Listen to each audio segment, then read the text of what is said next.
all the three forces, the Indian Army, the Indian Air Force and the Indian Navy were coordinating. It's a tri-service historic operation carried out by India. We also have Sunil Prabhu joining us. Ghazali is joining us as well. Sunil Prabhu is joining us from outside Rajnath Singh's residence. Defense Minister, remember, soon after the press release which came in from the Ministry of Defense, Rajnath Singh said, Jai Hind Ki Sena. The message was loud and clear. India had avenged Pahalgam. We have Sunil Prabhu. Sunil, it has been a long night for the entire Indian establishment. What can you tell us where you are? Well, as I speak, I think there has been a lot of movement, and as you rightly pointed out, it's been a long night and it will continue to be for the next few days. As India has responded and in a measured response, as they said, non-military, and they have targeted, various sites, specifically not against military targets, but to avenge the barbaric killings of those 26 tourists unarmed in Pahalgam in Kashmir. And it's in that backdrop that I think our national security advisor, our embassies across the world have been speaking and briefing the various counterparts as well as their countries to explain to them the reason for India's strike and for why we have acted in the manner we have to ensure that things do not go beyond control. Nobody wants an escalation at this stage. There have been calls for it, but India's response has been very, very categorical and clear.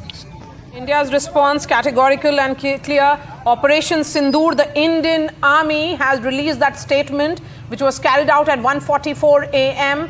And Sunil Prabhu is right now reporting from outside Rajnath Singh's residence. The entire political establishment in India sending a united message today, this morning, ladies and gentlemen, that it is Jai Hind Ki Sena.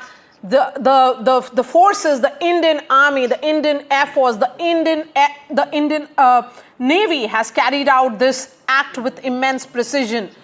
Ghazali is joining us. Ghazali, the message being communicated by India to UK, to United States is very clear, that no civilian, no military, no economic basis targeted by India.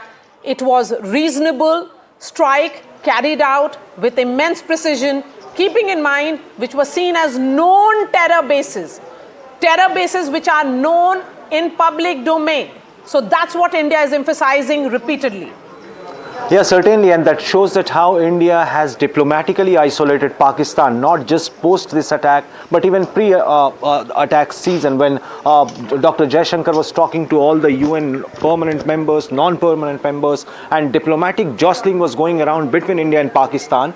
They were both trying to gather as many countries as members towards their side. And today's briefing, when NSA Ajit Doval briefed his counterpart in United States, and not just in US, but also with UK, he spoke to the diplomats in UK, also in Saudi Arabia, UAE and Russia. Now all these 3 or 4 countries with which India has, or Indian officials have briefed them, is very significant.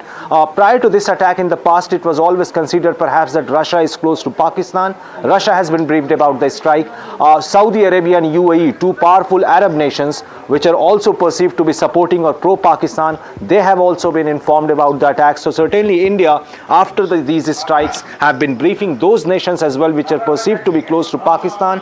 And also, if you remember, in the previous attacks, when surgical strikes happened, it was being questioned whether the attack on what location the attack have happened, what damage it has done to Pakistan. But this particular aerial strikes, the visuals are everywhere to see, though there are certain visuals which are floating on social media which can't be verified. But Pakistan's Prime Minister, Defense Minister, Information Minister, they all have come on record to admit that aerial strikes have happened, though they claim at 3 locations, but in 3 different districts, 9 different locations have been hit inside Pakistan.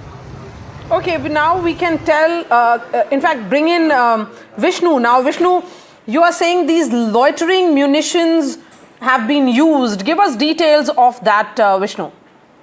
Well, there have been a host of weapon systems which have been used in this particular case. We are now learning that loitering munitions, in other words, kamikaze drones or strike drones were also used. Loitering munitions, also called suicide drones. This is a type of weapon that combines the features of drones and missiles. They loiter over a target over an extended period of time. They gather intelligence. In other words, they look for a particular nature of target. There is often a man in the loop. In other words, there is an operator who might be using that drone to pick out an exact target. They identify a precision point, and then the weapon is dropped and it hits its particular target. We are now learning that these were also used. These would likely have been drones which were fired across the line of control or on some of the shallow targets which have been reported from Pakistan-occupied Kashmir. These are intelligent weapons as they were. Again, used particularly to ensure that a particular target is struck. There is intelligence information which is carried out, and the moment you're ready, a strike is carried out. It's not. It actually loiters over a target. It waits over a target before it actually goes and hits it. So, as we understand it, these loitering drones, also called suicide drones or kamikaze drones, were used in this attack.